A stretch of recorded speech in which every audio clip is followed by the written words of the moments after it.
3 iniziative che sono state prese dall'Accademia Ligure di Scienze e Lettere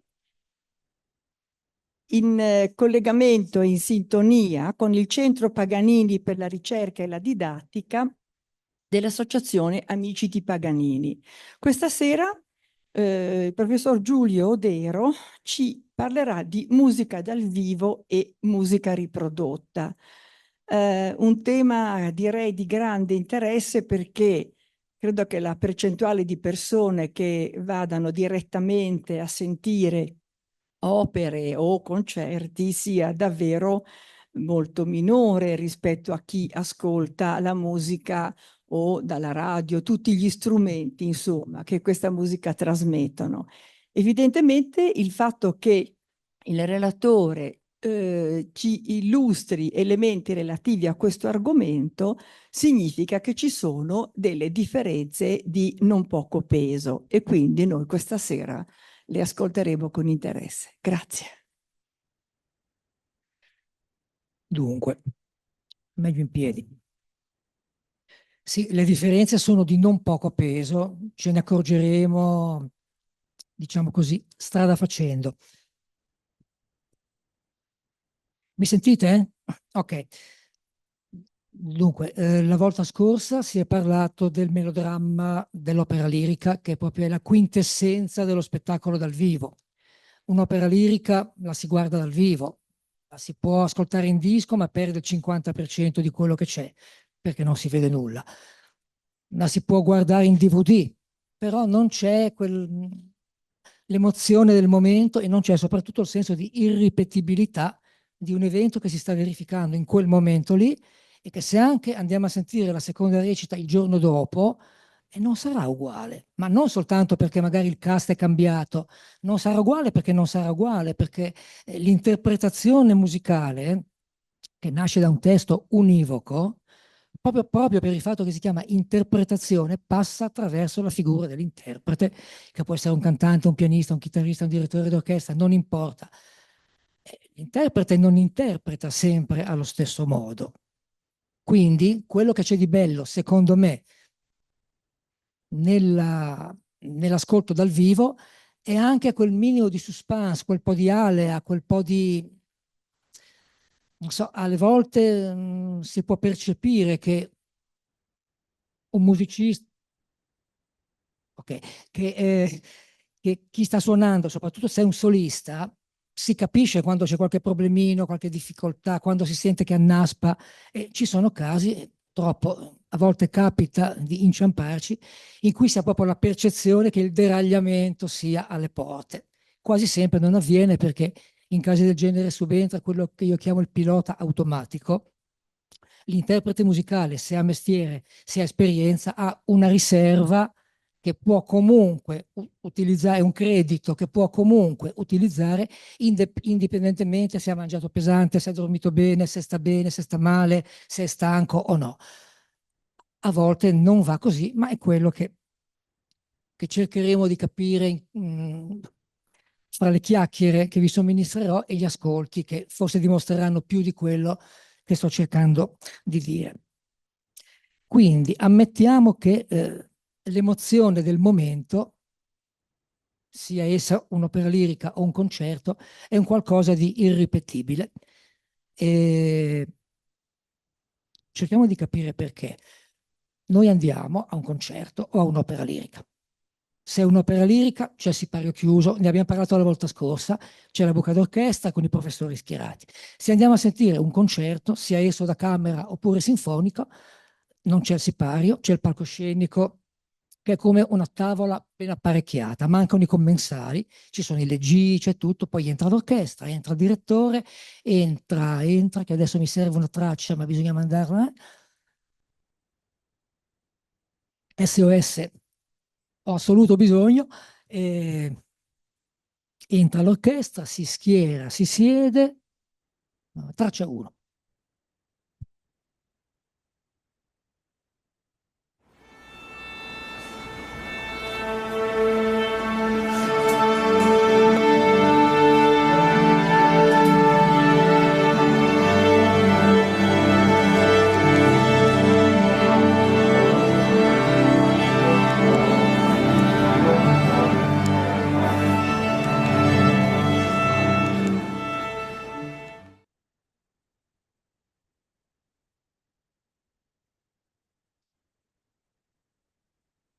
E questa è l'accordatura.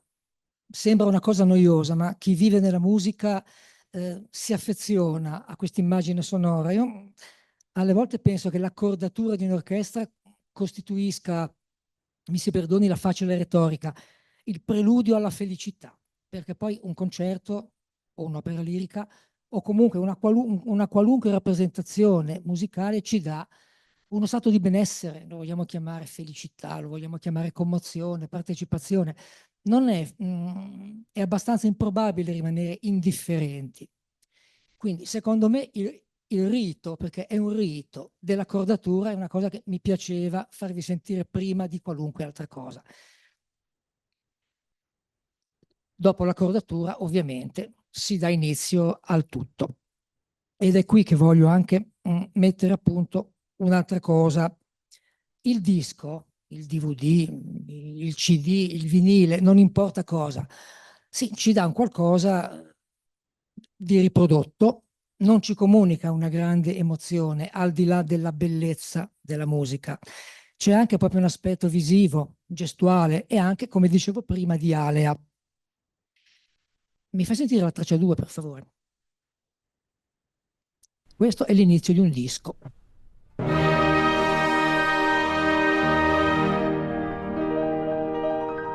Possiamo sfumare, va bene.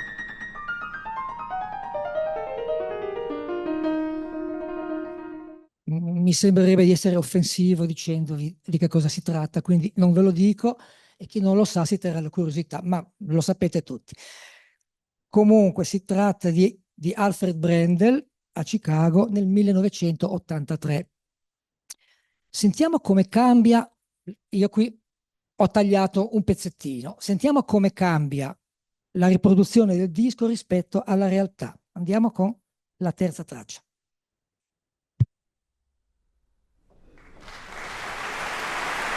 È un'altra cosa.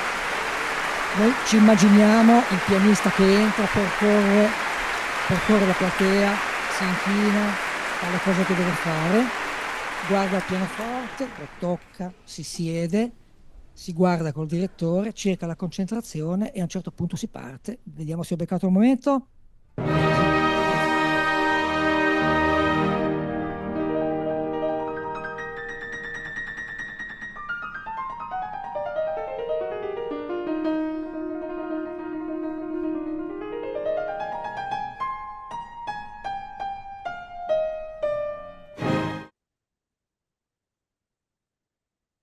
E il resto va da sé, con il pilota automatico o no, ne abbiamo già parlato prima. Quindi ammettiamo che il disco, la riproduzione di un live, di uno spettacolo dal vivo, è qualcosa di meglio rispetto al disco fatto in studio. Il disco fatto in studio è algido e, come vedremo, spesso è, uso un termine di moda, taroccato, ritoccato, migliorato, corretto, filtrato, in modo da dare al pubblico che ha speso per comprarlo un prodotto immacolato. Quanto la realtà di questo prodotto apparentemente immacolato corrisponde poi a quello che noi andiamo ad ascoltare dal vivo. Spesso accade di aver ascoltato il CD di Pinco Pallo che suona la sonata di non importa chi, lo andiamo a sentire la stessa persona dal vivo e diciamo, ma nel disco non è così. Qui, nel migliore dei casi, è diverso. C'è qualcosa di diverso. C'è molto di diverso perché il disco, anche il disco live, è suscettibile di ritocchi e ne parleremo poi con il rientro ai concerti di Horowitz nel 1965. Vi dirò qualcosa di molto curioso e molto interessante. Comunque, qualunque disco può essere ritoccato o, nel caso non sia di gradimento, non piaccia all'interprete, l'interprete può ritirare il disco dal commercio, ed è accaduto, o può proprio non autorizzare l'uscita del disco.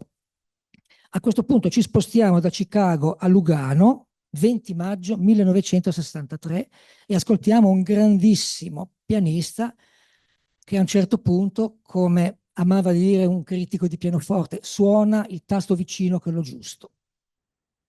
E succede anche qui, ma era uno che sbagliava pochissimo, Claudio Arrau, grandissimo, eccelso pianista. Io non me lo sarei aspettato, però poi il fatto che lui abbia consentito la stampa del disco lo ha nobilitato. Era uno che non sbagliava quasi niente. Facciamo partire la quarta traccia.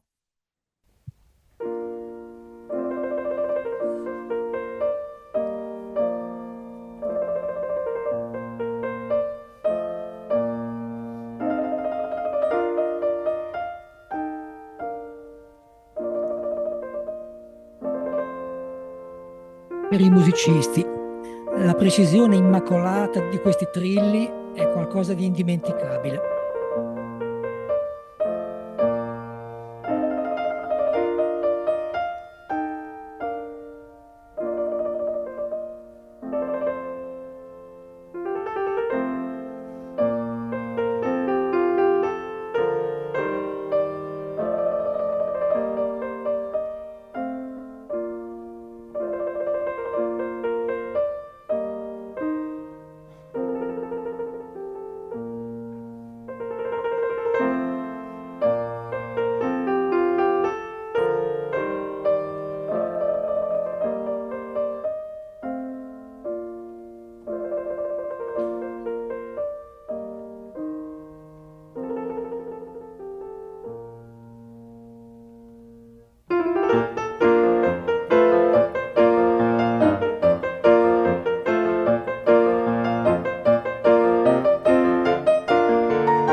La mano sudata, l'emozione, la stanchezza, un crampo, non lo sapremo mai, ecco.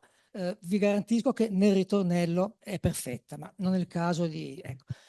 Quindi anche i grandi sbagliano e va bene, pazienza. Alcuni accettano, diciamo, l'errore umano, altri no. E ora parliamo un attimo degli altri.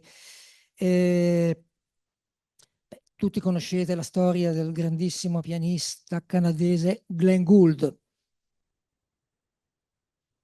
un solista straordinario che lasciò prestissimo il concertismo e lavorò esclusivamente in sala di incisione.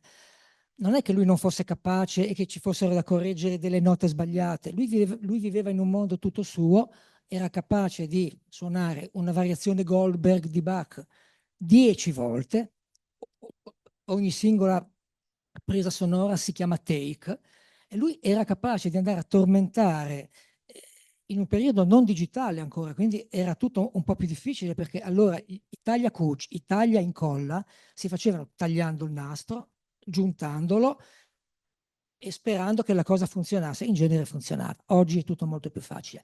Quindi lui era capace di dire no, le prime 4 battute le voglio prese dal take 6, le altre 7 dal take 8, quella in mezzo dal take 12. Ci metteva una vita a fare un disco, però poi li faceva, erano belli, li vendevano, ma questo non corrispondeva a ciò che accadeva in sala, anche perché in quel periodo della sua vita Gould in sala non suonava più e quindi o ti accontentavi di quello o non ti accontentavi. Anche i live quindi si possono ritoccare e lo fanno tutti i dischi fatti in studio. Invece le registrazioni su disco dei concerti sono ritoccabili anch'esse. È famoso il caso appunto del rientro al concertismo di Vladimir Horowitz, pianista idolatrato, bravissimo, meraviglioso, eccetera, eccetera, che lasciò per 12 anni il concertista, il concertismo, dal 53 al 65 non mise più piede su un palcoscenico, stava a casa, studiava, registrava dischi molto ben pagati e poi a un certo punto decise che non poteva più non riusciva più a separarsi dal pubblico che lo idolatrava. Quindi anche il bagno di folla per certi tipi di personalità è importantissimo. Ci sono musicisti che hanno il terrore del pubblico e che lavorano meglio in sala di registrazione, altri che sono perfettamente indifferenti tanto all'una quanto all'altra, e altri ancora invece che in pubblico danno tutto se stessi, in sala di registrazione si ingessano. Horowitz era bravo sia in pubblico che in sala di registrazione. Sta di fatto che 12 anni di distacco dai palcoscenici, anche se hai studiato tutti i giorni, qualche ruggine la lasciano, qualche traccia la lasciano. Chi ha potuto ascoltare, io purtroppo non sono fra questi perché è introvabile, la registrazione originaria della Carnegie Hall, ci sono dei momenti di altezza sublime e dei momenti di imminente deragliamento, se non di deragliamento vero e proprio. Lo stesso Horowitz se n'era accorto e prima di autorizzare la messa in commercio del suo recital, un doppio LP che conservo fra le cose più care che ho, tornò in studio a fare un po' di taglia e cuci, tipo questa nota è venuta male, questa nota, però anche diciamo, nella versione emendata, parzialmente emendata, chi ha un minimo di orecchio si accorge. Vedo il viso del professor Bucciarelli che conosce appunto questo disco. Ci sono morti e feriti dappertutto, nonostante le correzioni. Era Horowitz, era fatto così. Poi in un bis, che è uno studio di Chopin, fa delle cose miracolose. Si va a momenti e quindi il disco spesso mente, cioè ci racconta cose diverse dalla realtà. E qui stiamo parlando di dischi fatti da una sola persona. Adesso veniamo a un caso molto, molto famoso, il Tristan und Isolde del 1952, diretto da Furtwängler, col grandissimo soprano norvegese Kirsten Flagstad, che all'epoca aveva 57 anni. Com'è come non è? Diciamo che la registrazione di un'opera non si fa in 2 giorni. L'opera si deve fare in un giorno solo, indipendentemente dalla durata. La registrazione richiede una messa a punto molto più accurata. Si presume che il lavoro in studio sarà durato svariate settimane. Anche perché poi non è che un artista è libero per un mese di fila, fa una sessione di registrazione e l'altra magari va a fare un concerto da un'altra parte. Quindi il lavoro in studio comunque rimane un po' frazionato, non c'è proprio una unità di interpretazione, di respiro, però gli artisti sono artisti. Artista o non artista, alla Flagstad quei 2 do acuti del secondo atto non venivano fuori. Che si fa? Beh, chi lo sa già ed è inutile che glielo dica io. Si manda a monte la registrazione, ma neanche per sogno. Si cerca un altro soprano, ma neanche per sogno. E chi la tocca a Flagstad? Hanno trovato un accomodamento. L'altrettanto grande soprano, di 20 anni più giovane, Elisabeth Schwarzkopf, ha cortesemente prestato alla più anziana collega i 2 do acuti. Non credo che li abbia registrato soltanto quei 2 do. Avrà fatto uno spezzone di nastro della durata minima da poter essere giuntato senza problemi. Di fatto, quei 2 do della grande aria del secondo atto di Isolde, quei 2 do non sono della Kirsten Flagstad, ma di Elisabeth Schwarzkopf, la quale, oltre a prestare le proprie note ad altri, cantava divinamente bene. Ed è quello che sentiremo dalla traccia 6? No, aspetta, 5. Sì.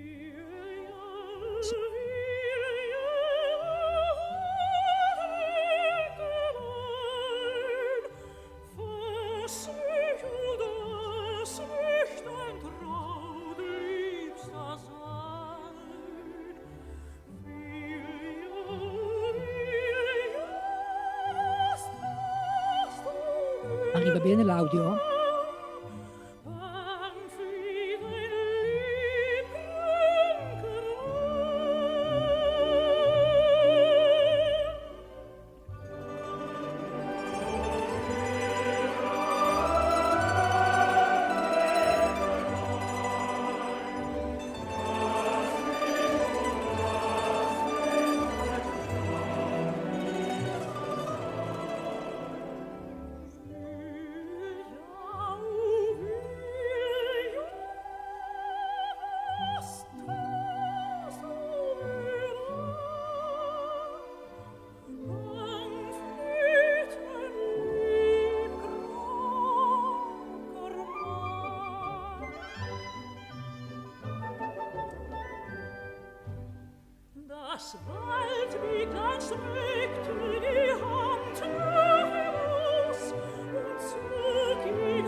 Non male, eh?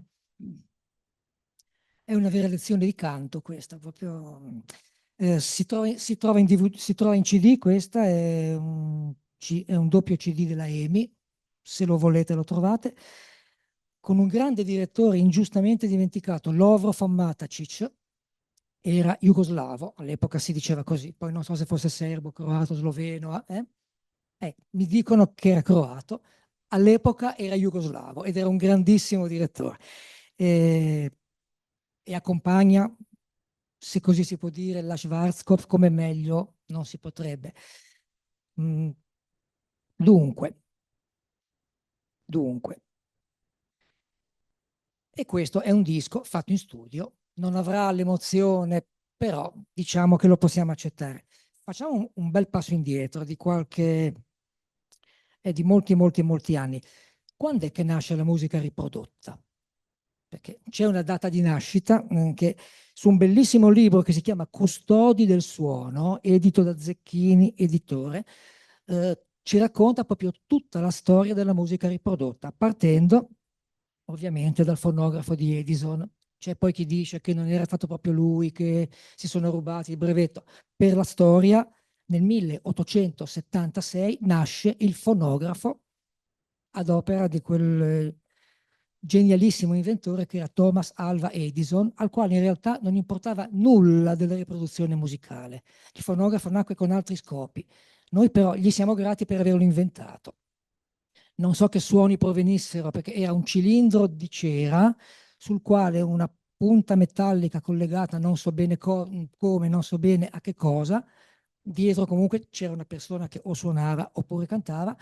Ne saranno usciti dei suoni spaventosi, degli stridori terribili, però intanto il primo vagito della musica riprodotta pare appunto risalga al 1876. Sono un bel po' di anni.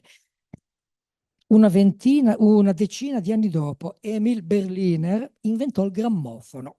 Quindi il supporto non era più un cilindro di cera, ma un disco. Quello che noi oggi chiamiamo un disco, all'epoca li facevano con lacche fragilissime. Chi ricorda o ha ancora in casa i vecchi 78 giri sa che se cadevano in terra li avevi persi per sempre. Cosa che con i 33 giri non succedeva, ma questo è un altro discorso. Poi, poi la tecnica è migliorata e poi parallelamente alla musica riprodotta è nata la diffusione musicale via etere, la radio. Le vecchie radio gracchianti con la manopola della sintonia, non beccavi mai cioè, ci si accontentava di quello che si poteva. Ma era già molto, perché prima come si faceva? Chi non suonava o non andava ad ascoltare i concerti, come faceva? Qualcuno l'avrà ascoltata la musica, non c'era molto a disposizione.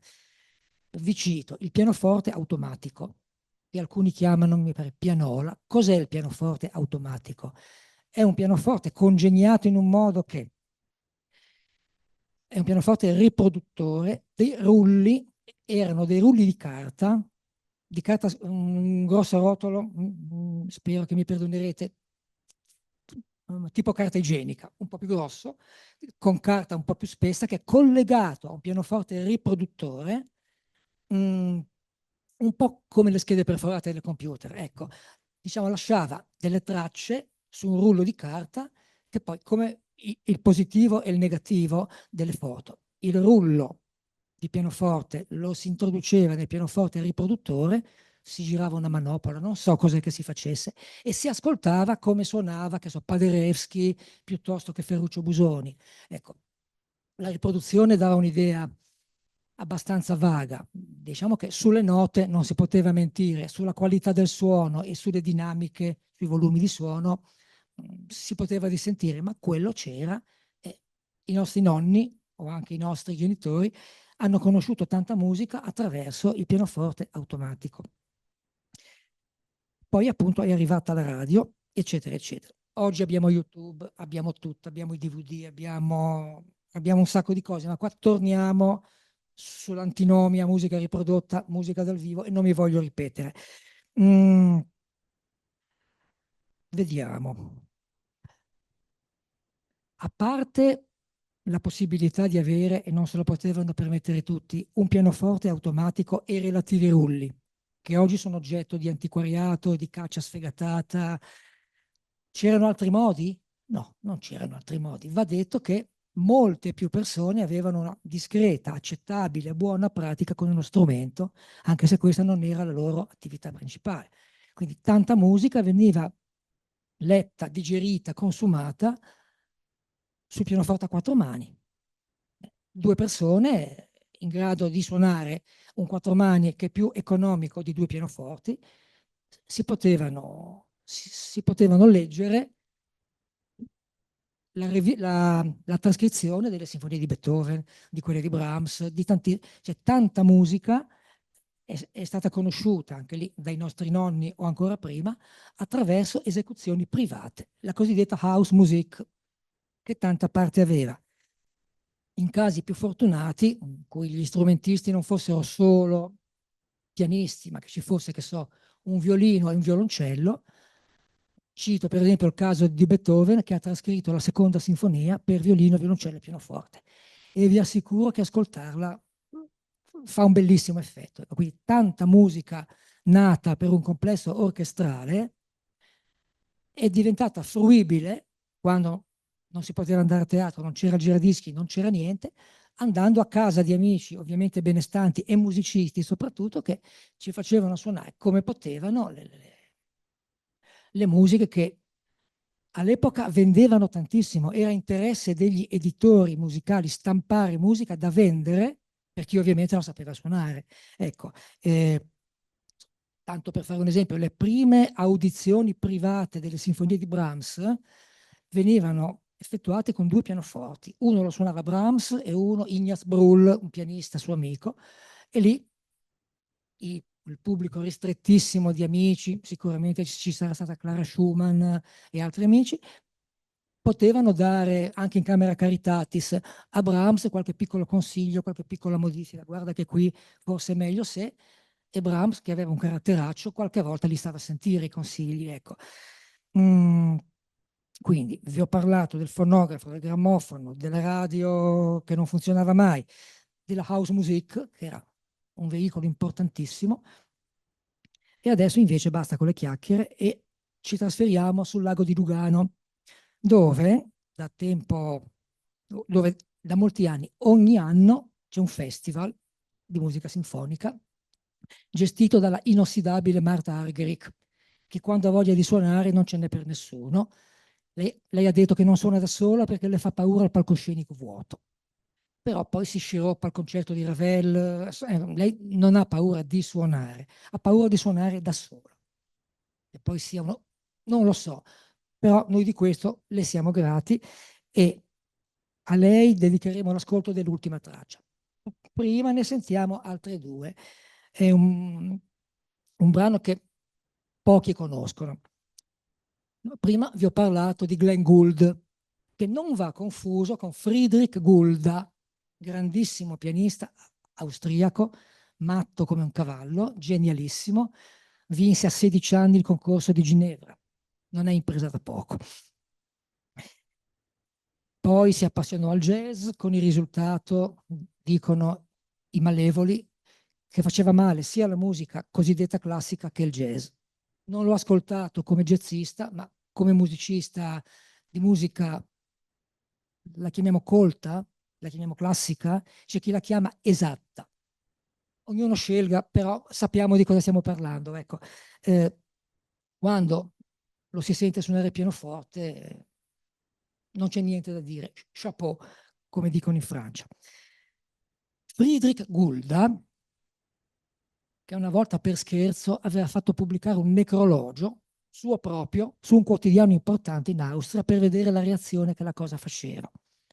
Salvo poi il giorno dopo dire abbiamo scherzato. Lui si divertiva così.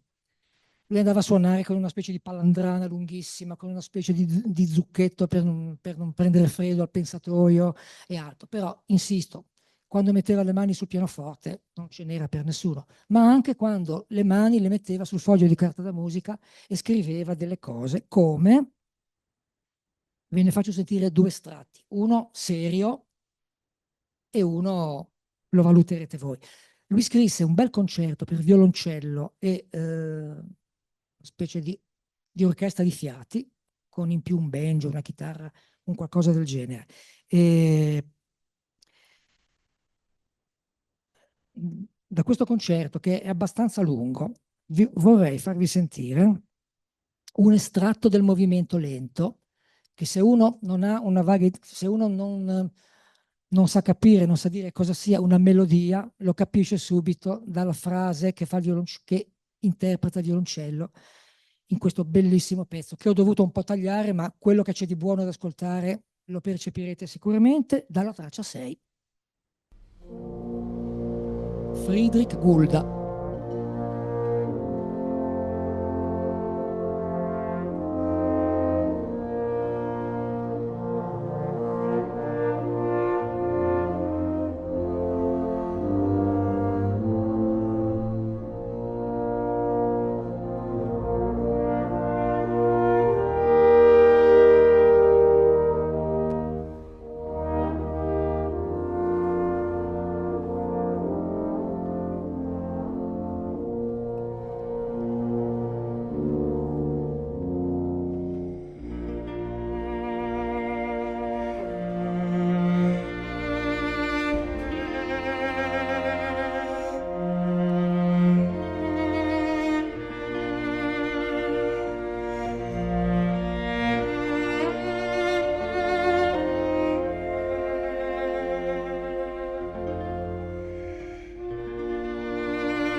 era un concerto che si tenne a Lugano nel 2006. Il solista era Gauthier Capuçon, eccellente violoncellista, fratello di Renaud Capuçon, altrettanto eccellente violinista. È musica che si commenta da sola, può piacere, può non piacere, può sembrare banale, un po' leggerina, però può smuovere qualche corda negli animi sensibili, ecco. Ma siccome Goulda non si prendeva mai sul serio, come avete visto prima, era un simpatico buontempone che faceva gli scherzi, tipo appunto il finto necrologio. E altro, nel finale si lascia un po' più andare e scrive quella che potremmo definire musica da birreria, musica da... Cioè, insomma, il concerto finisce non con i toni elegiaci che abbiamo sentito adesso, ma in modo un po' più, come posso dire, commerciale? Non lo so. Diciamo che l'aggettivo giusto lo troverete voi, ascoltando la traccia 7.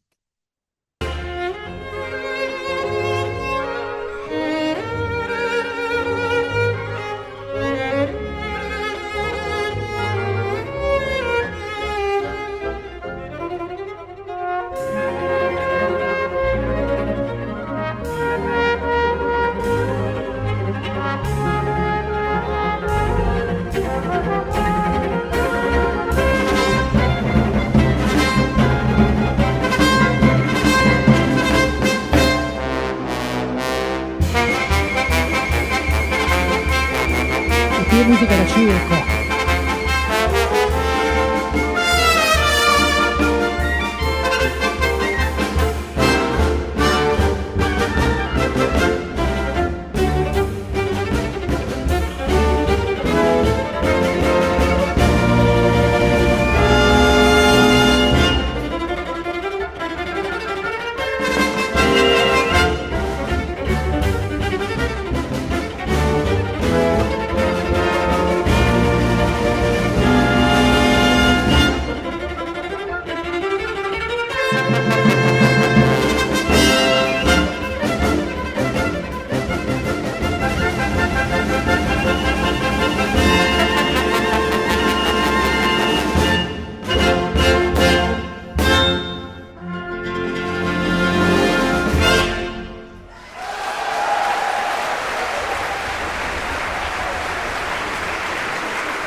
Non sembra quasi lo stesso autore, ecco, lì aveva tanta voglia di scherzare. Eccellente secondo me la prestazione del violoncello, solista veramente di altissimo livello. Incidentalmente vi dico, ma forse qualcuno lo avrà ascoltato questo pezzo perché fu eseguito, non ricordo se nel foyer o nell'auditorium del Carlo Felice, era il 2016, 17, 18, un po' di anni fa. Ed ebbe molto successo. Ecco, non credo che lo avessero fatto una sola volta. Non voglio fare paragoni. Qui siamo su un festival di levatura mondiale. Lì era un concerto, non dico sperimentale, ma quasi, ma è servito per far conoscere a qualcuno, me compreso, un pezzo che non avrei mai né desiderato né immaginato di poter ascoltare. Invece l'ho sentito lì, vedete l'importanza della musica dal vivo? E poi l'ho ascoltato così e l'ho somministrato a voi. Dalle facce non mi sembra che vi sia dispiaciuto troppo, ecco. Non lo si ascolta tutti i giorni magari, ma è molto divertente. Nell'ambito di questo festival, visto che vi dicevo che la Marta Argerich ha paura del palcoscenico vuoto, ma non disdegna quello pieno con l'orchestra, la ascoltiamo in uno dei suoi grandissimi cavalli di battaglia, il concerto in sol di Maurice Ravel, del quale ascoltiamo, perché ha il pregio della brevità, l'ultimo movimento, tutto intero, una belva scatenata. Traccia 8.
Il fagotto.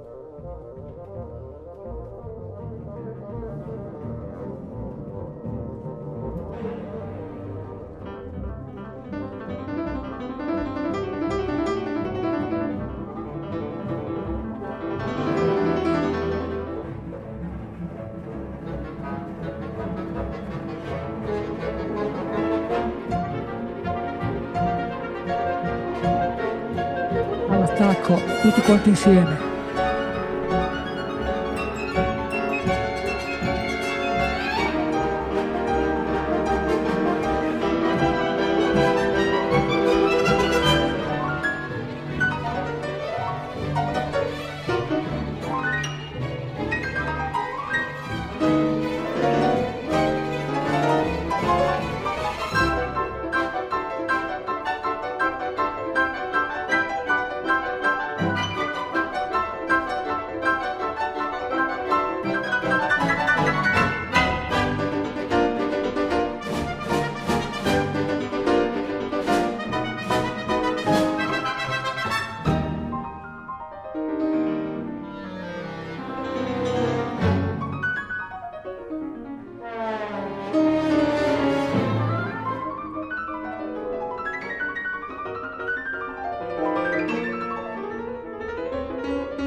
È evidente che qui Ravel aveva voglia, o quantomeno questa è l'impressione, di divertirsi un pochettino, ecco. Quello che fa specie è che fino all'ultimo questo concerto sperava di eseguirlo lui in prima assoluta. Ora non è che fosse proprio un pianista strepitoso Ravel, infatti poi scese a più miti consigli e lo fece suonare a qualcun altro. Per la cronaca, alla grande Marguerite Long, che era una delle più grandi pianiste francesi dell'epoca. Martha Argerich direi che non è assolutamente da meno, anzi vi consiglio, perché su YouTube si trova, c'è una bellissima interpretazione di questo concerto in cui Leonard Bernstein lo suona e lo dirige dalla tastiera. E questo non è come un concerto di Mozart che si dirige facilmente. Ecco, lui magari non ha lo smalto virtuosistico di Martha Argerich, ma intanto le mette dentro tutte. Ecco, e riesce a dirigerlo dalla tastiera, che cosa non del tutto scontata, ecco. Talento straordinario, perdita enorme per la musica. Ho un debole per Bernstein, che ritengo grande come compositore, come direttore d'orchestra e come pianista. E come divulgatore, perché le conferenze che fece lui tra gli anni 60 e 70, che si possono vedere ancora in bianco e nero, le fece negli Stati Uniti, appassionarono alla musica cosiddetta classica decine di migliaia di persone. Quindi il ruolo di divulgazione della musica, soprattutto fatto a livelli siderali, quali potevano essere quelli di un Bernstein, e quali sono stati, mi si lasci dire, quelli di alcuni programmi Rai che ha fatto Luciano Berio, che a dispetto del pessimo carattere che tutti gli attribuivano, forse qualche ragione l'avranno anche avuta, ma non sta a me giudicare, era un divulgatore accattivante, molto, molto, molto efficace. Quindi anche lì si possono trovare. YouTube sarà anche una piaga perniciosa, ma se uno ha bisogno di cercare qualche cosa, 90 su 100 lì sopra la trova. Basta cercare le cose giuste e poi saperli ascoltare. Io non ho sforato del tempo, incredibilmente, e io avrei finito, ecco, non ho altro da somministrarvi, da dirvi. Ma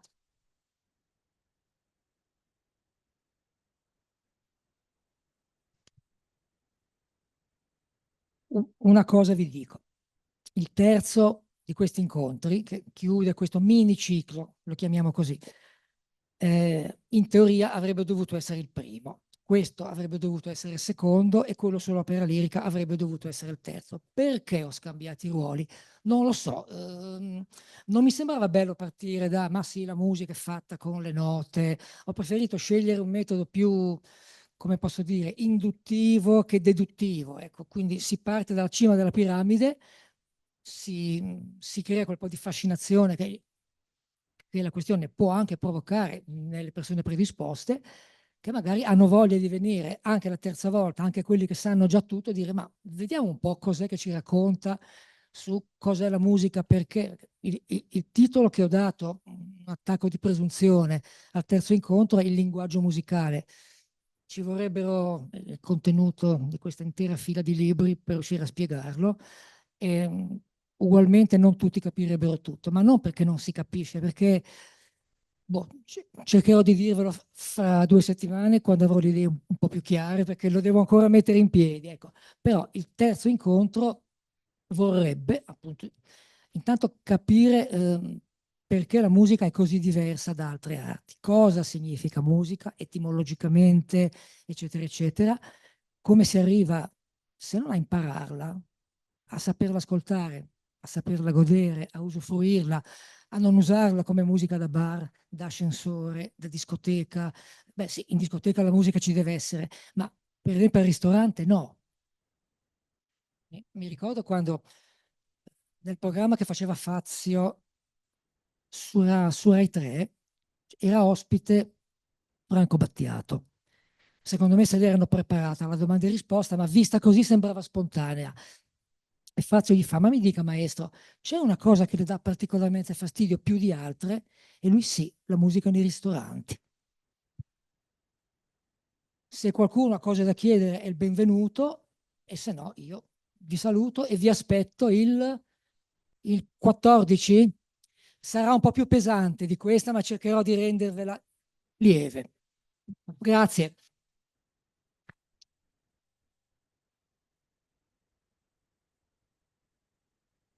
Immagino ci siano molti spunti e che ci siano delle domande da fare, se avete delle curiosità. Io faccio una domanda allora. La figura di Arturo Benedetti Michelangeli, Poi Mimì, ci non vogliono due dovevo? ore. No, no, no, non cominciamo neppure allora, però è stata una figura così sulla quale si è molto parlato per i motivi anche più diversi. C'è una grande differenza tra la- l'ascolto dal vivo e quella proprio nel Sì. caso, ecco. Lui odiava fare i dischi. Lui i dischi li faceva per mangiare. Gli ultimi dischi, soprattutto, che pure sono un'eccellente riuscita, non tutti.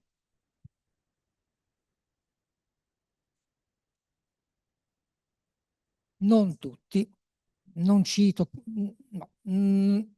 Lui i dischi li ha fatti per, non dico per arrivare alla fine del mese, ecco, va detto che lui ha fatto tutto il possibile per non agevolarsi la carriera, perché era paranoico, voleva che l'accordatore dormisse di notte sotto il pianoforte per sorvegliare, a volte si faceva portare 2 o 3 pianoforti, aveva delle pretese incredibili. Però poi quando metteva le mani sulla tastiera dal vivo non ce n'era veramente per nessuno. Lo si può criticare, lo si può contestare, c'è chi dice che anticipa costantemente il basso sulla melodia. Sì, è vero, è un vezzo esecutivo che a me disturba molto. In certi frangenti lo condivido, ma utilizzato costantemente, ogni tanto è bello che il basso e la nota della melodia cadano a piombo. Lui però non era di questo avviso, ha avuto enorme successo, ha avuto il mondo ai suoi piedi, diciamo che cancellava 2 concerti su 5 e con poco preavviso. C'era chi partiva con la macchina e andava a centinaia di chilometri e poi dopo arrivava, il concerto è cancellato. Non si è fatto molti amici. Poi si è fatto gabbare, buggerare, ingannare quando ha cofondato una sua casa discografica con l'impegno contrattuale di consegnare tot dischi finiti entro una certa data. Per un perfezionista come lui era una condizione impensabile. I dischi non vennero consegnati, gli aventi diritto hanno protestato via via sempre di più e è andata a finire che poi gli hanno sequestrato i pianoforti. Lui ha giurato che non avrebbe mai più suonato in Italia, poi levantinamente ha girato l'ostacolo perché ha suonato in Vaticano, che non è Italia, però poi ha fatto un concerto a Brescia in memoria di Papa Montini, quindi ha trasgredito il giuramento di non suonare più in Italia. È andato a vivere a Pura, che è un paesino sopra Lugano. Ho visto la sua tomba, è emozionante perché è, è di una semplicità francescana la tomba di Arturo Bendetti Michelangeli. Chi ha occasione di andare a Lugano e non vuole immalinconirsi troppo, comunque, se ha tempo, la vada a vedere. Perché è molto emozionante. Comunque, era un genio della musica e chapeau bas, è come dicono in Francia.